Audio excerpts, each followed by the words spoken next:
नमस्कार, प्रभात खबर के digital platform पर आपका स्वागत है। हेल्थ इज़ वेल्थ के आज के अंक में हम बात करेंगे हड्डी की बीमारी से। हड्डी की बीमारी में क्या क्या जो है सावधानी बरतनी चाहिए, वजह क्या है और इसके बचाव के लिए हमें क्या करना है। इन सब बातों पर बातचीत करने के लिए हमने आज स्टूडियो में आमंत्रित किया है हड्डी के जाने माने विशेषज्ञ डॉक्टर A.K. पांडे जी को। सर, आपका स्टूडियो में बहुत बहुत स्वागत है। और सबसे पहले हम ये जानना चाहेंगे कि ये हड्डी की जो समस्या है या बीमारी है इतनी तेज़ी से बढ़ी क्यों है सर? हड्डी की जो हम लोगों ने जो प्रैक्टिस शुरू किया था उस समय आज को सबसे जो कॉमन चीज़ है कि नी का प्रॉब्लम। काफ़ी पेशेंट आते हैं को नी का प्रॉब्लम होता है, जो कि जब हम प्रैक्टिस शुरू किए थे 30 इयर्स बैक तो उस समय ये नी का कमर दर्द आता था और नी का प्रॉब्लम बहुत एज के बाद 60-70 से 78-60-70 के आसपास में नी का पेन लेके आता था। लेकिन आजकल तो 40 के बाद ही बैक पेन भी शुरू हो जाता है, नी पेन भी शुरू हो जाता है। तो ये इनसे बचना चाहिए। और इसका मेन कारण जो मैं समझता हूँ कि नी के पेन वज़न सबसे बड़ा प्रॉब्लम है, माने मोटापा। आपका नी अगर पेन होना शुरू हो गया मतलब कि आपके शरीर को वो नहीं ढो पा रहा है, वजन आपका ज़्यादा है। सेकेंड चीज़ है लैक ऑफ एक्सरसाइजेस।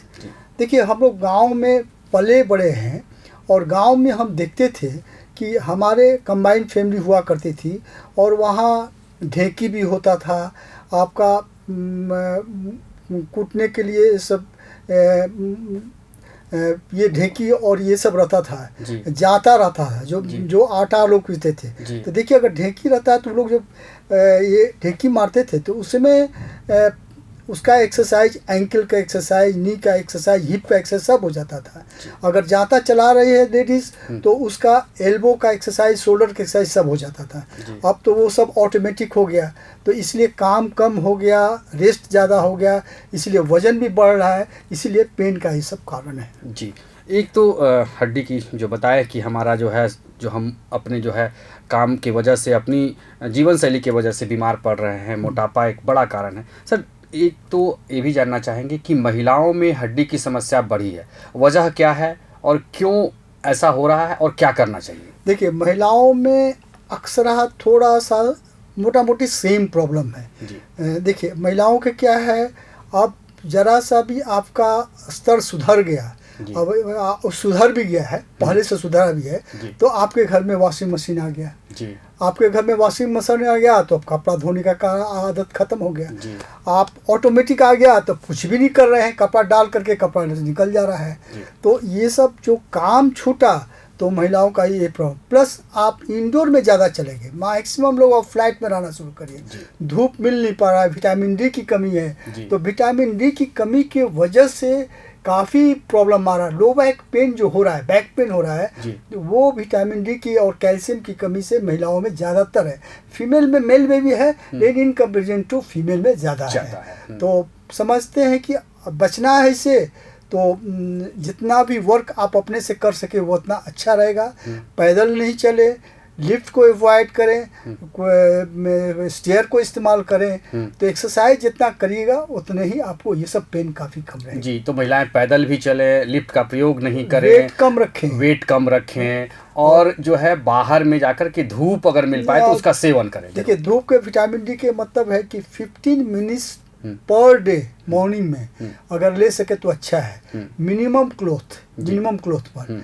और 1 आवर अगर मान लीजिए नहीं आप कर पा रहे हैं डेली, तो कम से कम संडे को 1 आवर भी आप ले सकते हैं मिनिमम क्लोथ पर। तो विटामिन डी आपको प्रचुर मात्रा में, नेचुरल विटामिन डी आपको मिल जाएगा। जी सर, एक बड़ी बात ये देखने में आ रही है कि बच्चों के पोलियो को हम लोगों ने समाप्त कर दिया है सर, लेकिन वजह क्या है कि बच्चों में विकलांगता बढ़ती जा रही है, हड्डी की समस्याएं बढ़ती जा रही हैं, क्या वजह है सर? देखिए, एक्चुअली ये आप सब्जेक्ट जो टच किए, ये हमारे सब्जेक्ट बहुत मेरे नज़दीक है। और ये जो पोलियो जो ख़त्म हुआ, मतलब कि देखिए अब तो विकलांगता काफ़ी कम हो जाना चाहिए था, लेकिन अभी करीब करीब विकलांगता उसी रेशियो में है, रायदर थोड़ा बढ़ा है। तो क्यों?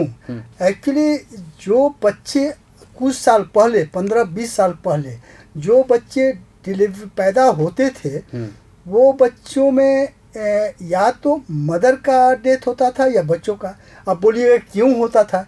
इसलिए कि उस समय अल्ट्रासोनोग्राफी का उपाय नहीं था, ये प्रोविज़न आपका पेरीफेरी में सिजेरियन का प्रोविज़न नहीं था। तो कोई जरूरी नहीं है कि नॉर्मल बच्चा का लाई हो, मतलब बच्चा हेड पे ही प्रेजेंट करे या नॉर्मल बच्चा आ जाए। कभी कभी क्या होता है कि बच्चा उल्टा होता है और वो पता नहीं चलता है, पेरीफेरी में नहीं पहले पता चलता था।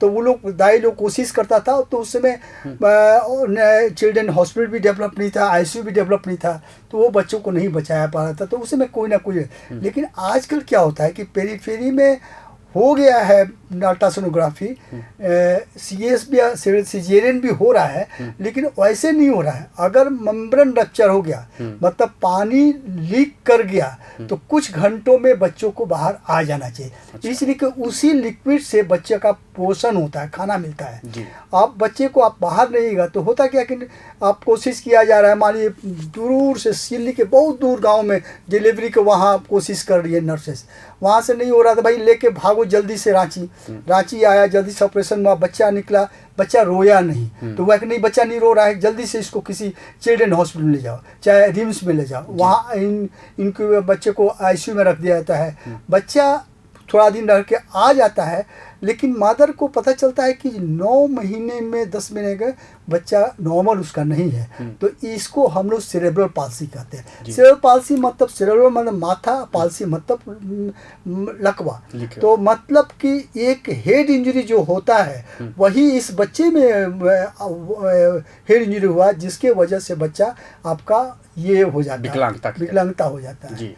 अब इसमें तो बहुत वास्ट है कि सेरेब्रल पाल्सी का क्या है तो नहीं, कुछ खास बात करें कि लक्षण क्या है, कैसे हम पकड़ पाए, पहचान कैसे कर पाए, कि समय पर अस्पताल पहुंच जाए। एक्चुअली बच्चा अगर देर से बैठा, बच्चा अगर देर से करवट लिया, देर से माथा को कंट्रोल किया, देर से बैठ रहा है, देर से खड़ा हो रहा है, या शरीर में बच्चा को अकड़न है, टाइटनेस है, बच्चा कुछ भी हो रहा है तो टाइट कर दे रहा है अपने शरीर को, या बच्चा के मुंह से लार टपक रहा है, या आंखों तिरछापन जिसको हम लोग स्क्विंट या भेंगापन कहते हैं, ये सब अगर बच्चों में आ रहा है तब ये बच्चा आपका नॉर्मल नहीं है। तब किसी डॉक्टर के पेडियाट्रिशियन के पास जाइए, दिखाइए, तब उसका डायग्नोसिस करके ट्रीटमेंट किया जा सकता है। सर, एक तो आपने पहले भी कहा कि महिलाओं के प्रसव के दौरान काफ़ी सावधानी रखना चाहिए जिससे सामान्य बच्चे पैदा लें, तो एक बार फिर से जानना चाहेंगे कि ये कौन सी सावधानी है? देखिए, अगर हम लोग सावधानी बरतेंगे तो ये बच्चे विकलांगता के रूप तरफ नहीं जाएंगे। देखिए, हम लोग अभी हमारे अंडर में Guru Nanak home for handicap children में अभी हमारे यहाँ करीब 50 बच्चे सेरेब्रल पाल्सी के एडमिट हैं, और ओपीडी में बच्चे आते जाते हैं, मेरे प्राइवेट में भी आ रहे हैं। तो ये जब हम कैंप बहुत सारे जाते हैं, जैसे बरेली जाते हैं, बनारस जाते हैं, छत्तीसगढ़, तो सब जगह का पहले था कि पोलियो आया था, जब हम अब कैंप शुरू किए तो उसमें पोलियो बहुत ज़्यादा था, अब वही सीपी बच्चों से भरा रहता है। तो इसमें आपको सावधानी प्री नेटल, इसमें एक्चुअली क्या सेरेब्रल पाल्सी 3 टाइप का हो जाता है, prenatal, natal, postnatal. Prenatal होता है कि माँ के गर्भ में माँ अगर खूब पीती, मैंने कुछ नशा है, चाहे दवा खाती है, चाहे कुछ बात है, चाहे बच्चा माँ कुछ प्रॉब्लम हुआ तो बच्चा, जो कि हमारे देश में ये ऐसा इतना कॉमन नहीं है। लेकिन नेटल में सावधानी बरतते, मतलब कि प्री नेटल चेकअप आपको करवाते रहना पड़ेगा। प्री नेटल चेकअप करवाते रहिएगा तो आपका अल्ट्रासोनोग्राफी में हर एक चीज़ पकड़ाता चला जाएगा, और टाइम पर आप मान लीजिए आपको एडवाइस कर रहे हैं डॉक्टर कि नहीं आपका बच्चा का लाइफ ठीक नहीं, आप ऑपरेशन करके बच्चा को निकाल दीजिए, तो भगवान आपको हाथ जोड़ के मैं कहता हूँ कि इसको जो है वो मत कोशिश कीजिए नॉर्मल करने के लिए, इसको ऑपरेशन को होने दीजिए।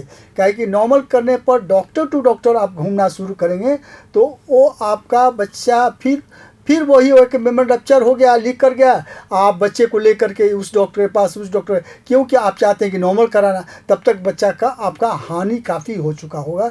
इसलिए हमको कहेंगे कि उसमें आप अगर डॉक्टर जो एडवाइस कर ऑपरेशन का, ऑपरेशन से बच्चा को आउट होने दीजिए। जी, बहुत बढ़िया बात आपने बताया सर। एक तो आप ही के इसी समस्या विकलांगता से जुड़ा एक सवाल ये भी है कि क्लब फुट जो है वो बच्चों में बढ़ा है। देखते हैं कि बच्चा जन्म लेता है तो उसका जो पैर होता है वो मुड़ा हुआ रहता है, ये अक्सर देखा जा रहा है। ये क्लब फुट, शायद मैं ठीक हूँ तो शायद उसे क्लब फुट बोलते हैं, ये वजह क्या है, समस्या क्यों हो रही है, कब पहचाने इसकी? क्लब फुट के लिए हम तो कहेंगे कि जितना भी बच्चों में प्रॉब्लम हो, चाहे सेरेब्रल पाल्सी हो, चाहे रिकेट होता है विटामिन डी के डिफिशियंसी की वजह से, या मस्कुलर डिस्ट्रोफी होता है, मसल्स वीकनेस होता है, या क्लब फुट हो, कंजेनाइटल का मतलब पेट से ही पैदा, उसका रेशियो ऑल ओवर वर्ल्ड, चाहे इंडिया में ऐसा नहीं है कि बढ़ रहा है, सब जगह रेशियो सेम है। और इसका कारण आज तक वो सेम ही रहता है, आज से 20 साल भी सेम था, अभी भी सेम है। लेकिन बहुत जगह देखा गया है कि क्लब फुट के लिए लोग बोल देता है कि नहीं अभी मालिश कराइए, 2 महीने के बाद आइएगा फिर देखा जाएगा। लेकिन 2 महीना आप जो वेट करवा दिए, 2 महीने में आपका बच्चा का करीब, हम समझते हैं कि बच्चा जन्मते क्लब फुट का ट्रीटमेंट शुरू हो जाना चाहिए और 2.5-3 महीना में इसका कंप्लीट हो जाता है, बच्चा 3 महीना में क्योर हो जाता है। जी, एक तो वो भी जानना चाहेंगे कि इसकी प्रक्रिया क्या है, कब पहुंच जाए, अगर पहचान ले कैसे इसका? हाँ, और पहचाने में तो देखने में पता चल जाता है कि बच्चा जो पैदा हुआ है वो पैर टेढ़ा है। लेकिन आजकल अल्ट्रासोनोग्राफी में भी बच्चे, हमारे पास बहुत सारे गायनिकोलॉजिस्ट भेजती हैं अल्ट्रासोनोग्राफी रिपोर्ट के साथ कि उसमें क्लब फुट लिख देता है, अल्ट्रासोनोग्राफी में ही आ जाता है कि क्लब फुट है बच्चा को। तो उसमें जितना जल्दी हम लोग विदिन 10 डेज 15 डेज में प्लास्टर शुरू कर देते हैं। अच्छा। और हम समझते हैं कि 2-2.5 महीने में बच्चा का ट्रीटमेंट कंप्लीट हो जाता है। अच्छा। तो इसके वेट नहीं करना, हमारा काम मतलब विदिन 10 डेज आपका ट्रीटमेंट स्टार्ट। और कितना समय लगता है और क्या खर्च आता है सर इसमें? अगर प्राइवेट में जाएं तो आप तो चूंकि चैरिटेबल काम करते हैं तो उसमें, और अगर प्राइवेट में आए तो क्या खर्च आता है इसका?